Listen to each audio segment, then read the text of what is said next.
इस समय हम मुंबई के करीब नालासोपारा में हैं। मेरे साथ संजय मेहरा जी हैं। संजय जी बेसिकली पंजाबी हैं और आमतौर पर जिस तरीके से मनसे के लोग आमतौर पर देखे गए हैं वो आमतौर पर मराठी भाषी होते हैं, लेकिन ये पहला, और जहाँ तक मेरी जानकारी में है, ये पहला वो बंदा है संजय मेहरा जो पंजाबी है लेकिन मनसे का नालासोपारा शहर का उपाध्यक्ष है। बड़ी चौंकाने वाली बात है। वो बड़े एक्टिव बंदा है ये। और उनकी पारिवारिक स्थिति के बारे में अगर मैं बताऊं तो इनके पिताजी पंजाबी बोलते हैं, इनकी जो वाइफ है वो तेलुगु है, इनकी भाभी जो है मराठी है और इनके बच्चे सारी भाषाएं बोलते हैं। ये गुजराती, माता जी भी महाराष्ट्रियन है, बच्चे सारी भाषाएं जानते हैं। लेकिन एक बात है, इस परिवार में, मेहरा परिवार में आम बोलचाल की जो भाषा है, संपर्क की जो भाषा है वो हिंदी है। और इंटरेस्टिंग बात यह है कि 5 तारीख को हिंदी के खिलाफ मनसे का नाराजगी वाला मामला शुरू होने वाला है। हिंदी के खिलाफ नहीं तो हिंदी भाषा की जो बोल रहे ना, जो सख्ती जो की जा रही है, जो जाति की जा रही है, हिंदी लादने की जो कोशिश की जा रही है स्कूल से, भाषा या हिंदी भाषिक व्यक्ति का यहाँ पर कुछ विरोध नहीं है। जो लादी जा रही है पहली स्कूल से, जो शिक्षण प्रणाली में, उसको मनसे का विरोध है। और वो इसलिए है कि जब बच्चा 2 वर्ष में अपनी ही राज्य भाषा माँ के माध्यम से सीख रहा होता है, उसी में जो शैक्षणिक जो भाषा है उसमें हिंदी और मराठी ये 5वीं से आती है। आप ये समझ के चले महाराष्ट्र में भी, मगर पहले से ही आप अगर हिंदी की जो सख्ती कर रहे हो ना, उसके विरोध में है हम, ना हिंदी भाषिक व्यक्ति के विरोध में है, ना हिंदी भाषा के विरोध में है। सिर्फ जो सख्ती कर रहे हैं ना, पहली से पढ़ाने की सख्ती, उसके विरोध में है हम लोग। आप पहले ये समझ लीजिएगा। संजय जी, 2006 में जब आपकी पार्टी बनी तो आपकी पार्टी ने जो है मुंबई में उत्तर भारतीयों के खिलाफ प्रदर्शन किया, लोगों को मारा पीटा। मुंबई महाराष्ट्र की सड़कों पे उत्तर भारतीयों को काफी खून बहाया साहब। और उसी पैटर्न पे आप हिंदी के माध्यम से कहीं वो राजनीति एक बार वापस तो शुरू होने की संभावना नजर नहीं आ रही है आपको? सबसे पहली बात आपको बता दूं, सन्माननीय राज साहब ठाकरे जी ने जब शिवसेना छोड़ी, वो एक राजनीतिक पार्टी थी।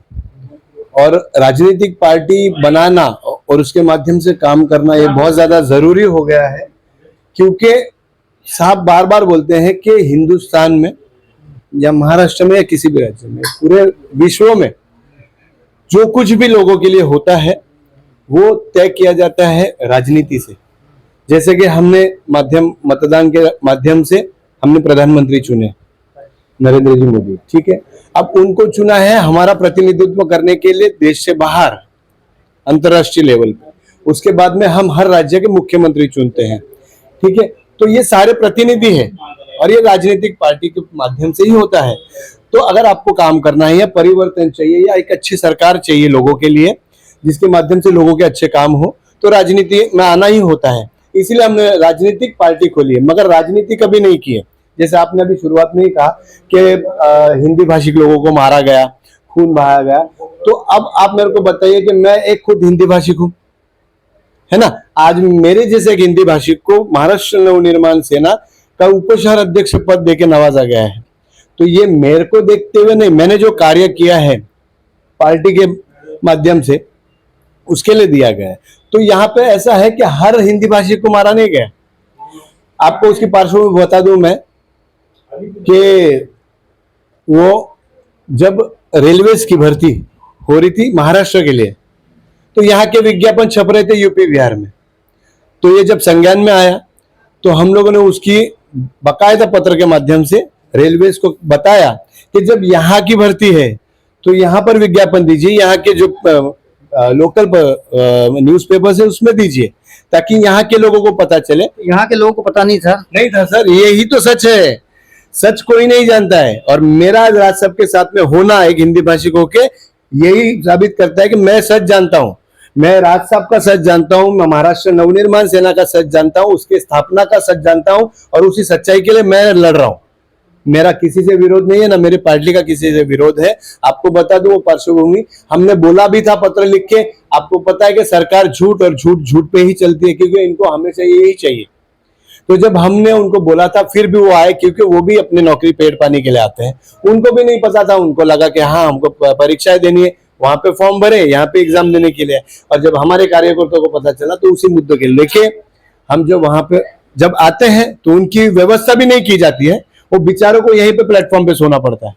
तो वो जब प्लेटफॉर्म पे व्यवस्था थी तो हमको पता चला कि वो लोग आए हैं परीक्षा देने के लिए। तो हम जब वहां पे लोगों से पूछने के लिए गए कि भाई क्यों आए हो, किस लिए आए हो, तो उन्होंने बताया कि ऐसे ऐसे आए हैं, रेलवे की परीक्षा है कुछ। तो फिर हमारे कुछ पदाधिकारी ने बोला कि हमने उसका विरोध किया हुआ है, स्थानिक लेवल पे ही होना चाहिए। तो होते हैं कुछ ना कुछ, हर पक्ष में भी होते हैं, हर जात में भी होते हैं, हर समाज में भी होते हैं। तो कुछ वैसे लोगों ने हमको उस तरह से जवाब दिया। तो उसका हमेशा बोलता हूँ कि एवरी रिएक्शन, वो किसी रिएक्शन आता ही है एक्शन को, तो वैसा ही वो एक्शन था, उसका रिएक्शन आया था। आप मुझे खुद आप बताइए कि हमने किसी के घर में जा जाके किसी को मारा है क्या, जात पूछ के, धर्म पूछ के, जिस तरह से पुलवामा का हुआ आज, वैसा तो मनसे ने नहीं किया ना। और क्या है, स्थानिक लेवल पे स्थानिक लोगों को नौकरी मिले, रोजगार मिले, अगर वो पूछना या उसके लिए लड़ना गुनाह है तो हाँ हम लोग गुनहगार हैं। कुछ बदलाव आया व्यवस्था में उसके बाद? आया ना, वहां पे विज्ञापन यहाँ पर छपने लगे, आप जाके देखिए अभी क्वांटिटी वहां पे महाराष्ट्र लोग, मतलब यहाँ के महाराष्ट्र राज्य के लोगों को नौकरी मिल रही है। और मैं आपको फिर एक बार बता दूं, मराठी शब्द का अर्थ जो लोग अलग निकालते हैं या हमारे लिए जो भैया शब्द का अर्थ निकालते हैं वो बहुत बहुत अलग है, वो भावना से जुड़ा हुआ शब्द है। भैया हम लोगों की यूपी नॉर्थ साइड में बड़े भाई को भैया कहते हैं, है ना। अगर हम आपको भैया बोल रहे हैं तो वो जिसको समझ में आता है तो वो बहुत बड़ी बात है, और जिसको समझ में नहीं आता तो भैया बोल के हमको उसको लगता है कि वो गाली दे रहा है। मगर मराठी भी एक बहुत सम्मानजनक शब्द है, जो महाराष्ट्र में रहता है उसके लिए मराठी शब्द का यूज किया जाता है। अगर आप अपने आप को महाराष्ट्र का समझते हो तो आप मराठी शब्द को बड़े अभिमान से लीजिए कि हाँ मैं भी मराठी हूँ। मगर अगर आप उसको गाली की तरह या कुछ एक आपको लगता है कि गाली है शब्द है या अपमानजनक शब्द है, तो फिर वो सोच नहीं बदल सकती। महाराष्ट्रियों का एक बड़ा पुराना सपना रहा है कि राज ठाकरे और उद्धव ठाकरे को साथ में मिलकर काम करना चाहिए। दोनों साथ में आ रहे हैं 5 तारीख को। क्या लगता है कि ये रिश्ते जो है आगे और भी मधुर हो जाएंगे इलेक्शन को देखते हुए? आपने सोशल मीडिया पे फिलहाल देखा होगा कि राज साहब ने एक वक्तव्य किया था कि मैं मराठियों के लिए, महाराष्ट्र के लिए, मराठी लोगों के लिए अगर मेरे को किसी के पैर चाटने पड़े या तलवे चाटने पड़े तो भी मैं चाटूंगा, और मगर महाराष्ट्र और मराठी लोगों के लिए अगर किसी के पैर तोड़ने पड़े तो भी मैं तोड़ूंगा। तो आप ये मत समझिए, महाराष्ट्र के लिए हमेशा साहब ने बहुत ज्यादा सोचा है और वो हमेशा उसी के बारे में सोचते हैं। अब बाकी लोगों को पता नहीं क्या समझ में आता है। तो उन्होंने हर पार्टी के, ऐसा नहीं है किसी उद्धव साहब को, हाँ सभी लोगों की, महाराष्ट्र में रहने वाले जितने भी मराठी लोग हैं, फिर बता रहा हूँ मराठी ही का ही शब्द का उपयोग करूंगा कि जो महाराष्ट्र में रहता है वो मराठी है। अब वो माने नहीं माने वो उसका व्यक्तिगत प्रश्न है। तो हर वो व्यक्ति जो महाराष्ट्र के बारे में सोचता है उनके लिए उन्होंने सबको निवेदन भेजा है उस मोर्चे के लिए। अब उस दिन आपको भी पता चल जाएगा कि कौन कितना मराठी है और कौन कितना नहीं है। तो 5 तारीख के लिए जो अपील करने वाले हैं, अच्छा ही लगता है आपको कि ये जो इनके जो मामा है चंदू मामा, ठाकुर बंधुओं के जो मामा हैं चंदू मामा, उनकी भी बड़ी इच्छा है कि दोनों साथ में आ जाएं? इच्छा हमारी भी है, क्योंकि हम खुद शिवसेना से ही निकले हैं। राज साहब भी खुद शिवसेना से निकले। हमारी सबसे बड़ी अभिमान हम लोग जिस चीज का मानते हैं कि हमने राज साहब को फॉलो किया, क्योंकि हर कोई बोलता है महाराष्ट्र में और महाराष्ट्र के बाहर भी या दुनिया भर में कि अगर बाला साहब के बाद कोई नेता हुआ है तो वो सम्माननीय राज साहब ठाकरे। तो हमको बहुत अभिमान होता है कि हम एक ऐसे नेता के पीछे चल रहे हैं या काम कर रहे हैं ऐसे पक्ष में जो महाराष्ट्र के बारे में सोचता है।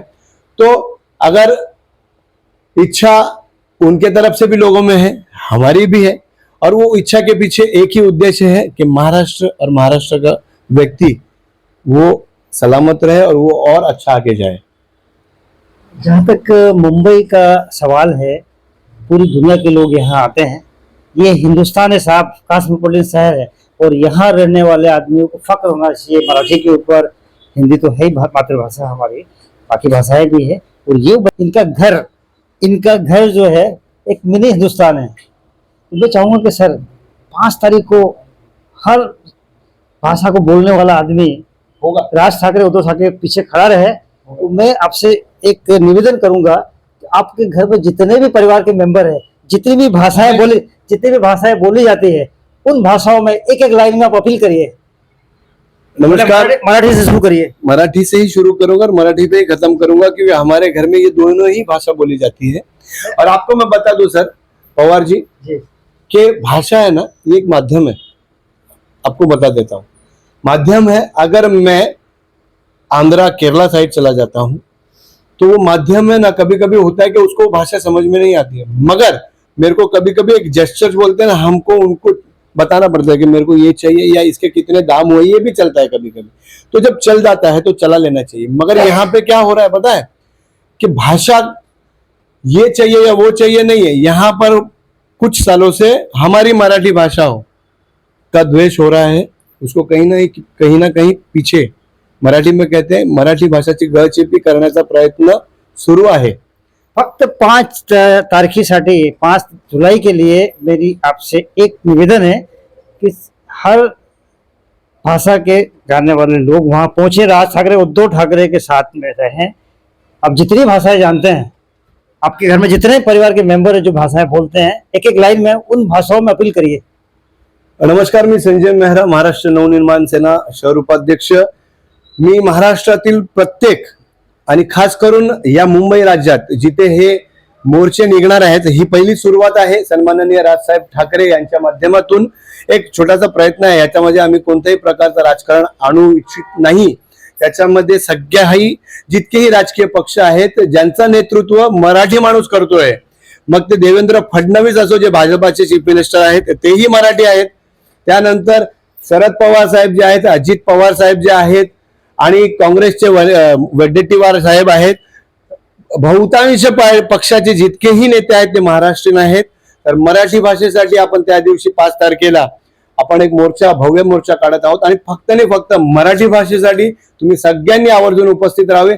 जे कोणी आपल्याला मराठी समजतो, या महाराष्ट्रासाठी ज्या कोणालाही योगदान द्यायचं असेल, त्यांनी त्या दिवशी 5 तारखेला गिरगाव चौपाटीवर उपस्थित राहून या हिंदी भाषेची बळजबरी आपल्यावर जी लादली जाते, त्याच्या विरोधासाठी तुम्ही तिथे नक्की उपस्थित राहावे। सगळे हेवे दावे, कोणता पक्ष काय करतो ते सगळं सोडून फक्त एक मराठी माणूस म्हणून तिकडे आपण सगळ्यांनी उपस्थित राहावे। असा हात जोडून तुम्हाला सगळ्यांना विनंती करतो। तेलुगु भाषा में 2-3 लाइनों में आप तेलुगु भाषा में नहीं बोलूंगा, क्योंकि यहाँ पर उतने भाषिक जो समझने वाले हैं वो नहीं है, तो मेरा बोल के कुछ मतलब नहीं है। हम अपनी एनर्जी वेस्ट करेंगे। मैं इंग्लिश भाषा का भी उपयोग नहीं करूंगा। Even though I know every alphabet of English, I can speak English, I can walk English, I can talk English. ये अमिताभ बच्चन ने भी कहा था, मगर वो पिक्चर का भी भाग था, मगर मैं नहीं बोलूंगा। यहाँ पर पंजाबी में बोल दीजिए। पंजाबी में भी बोलने का मतलब नहीं है सर। क्या है कि असी महाराष्ट्र में मराठी लोग हैं, हमको हिंदी भाषा और मराठी भाषा का जो ये उद्रेक लोगों ने शुरू किया है ना, हम हिंदी भाषिक और मराठी भाषिक में जो लड़ाई इन्होंने शुरू की है ना, उसको रोकने के लिए कहीं ना कहीं हम लोगों को, अभी भी मैं आपको बोल रहा हूँ, हिंदी भाषिक लोगों से हमारा कोई द्वेष नहीं। लड़ाई आप लोगों ने शुरू करी है सर। लड़ाई नहीं है सर, ये आंदोलन है। बाला साहब जब ठाकरे थे तो उठाओ लुंगी बजाओ पोंगी, साउथ इंडियन लोगों के साथ क्यों किया था आप बताओ मेरे को। आदिवासियों के लिए वड़ा पाव आने से पहले इडली बिकती थी यहाँ पे, और बेचने वाले कौन थे। तो आप एक समझ के चलिए सर, अगर महाराष्ट्र में आपको रहना है, कमाना है, खाना है, मैं आपको फिर एक बार क्लियर कर रहा हूं, तो आपको यहाँ की राज्य भाषा और यहाँ पे रहने वाले लोगों का सम्मान देना होगा। वही एक मुद्दा है। अगर आज मैं नहीं करूंगा या आज हम नहीं करेंगे, तो फिर आपको अगली बार मराठी सुनने को भी नहीं मिलेगा, मराठी व्यक्ति भी नहीं मिलेगा। सर ये सब मनसे की बात मानता हूँ, मनसे की बात नहीं, भावना है। भावनाओं की। मैं आज मेरी 51 साल की उम्र है, ठीक है।